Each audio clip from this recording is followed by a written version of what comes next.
former Montana woman not only lived through the nightmare of Southwest Flight 1380 Tuesday, she played a key role in the horrific story. Holly Mackey was sitting next to the woman who died from injuries when one of the jet engines exploded, blowing out one of the plane's windows. Q2's Zoe Zandora spoke with Mackey, a former Miles City woman, and she joins us now with her story. Zoe.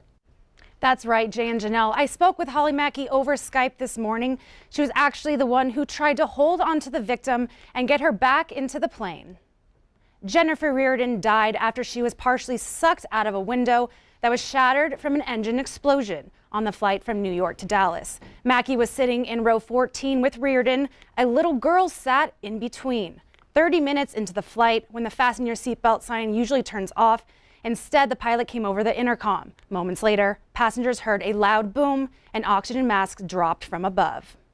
So I had clicked my seatbelt back on and I was going to get something out of my bag and then there was a big boom and we were all very confused for a second, but it was just at the same time that this boom and this cold air and this sucking sound. I mean, we were all just looking around. We didn't know what was going on to see what was going on, and that's when I saw Jennifer, and then of course quickly, you know, I had leaned over and I grabbed onto her belt loops and her waist and wrapped my arm around her waist and tried to pull, and the little girl next to me also tried to pull with me, and we tried to pull her back in, and we couldn't. We weren't strong enough, and all we could do was stay calm, because if we didn't, then there would be even more panic on the plane. And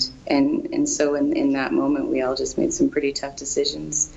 It was really excellent teamwork between all of them to try to get Jennifer back in and safe, and keep everybody else safe at the same time.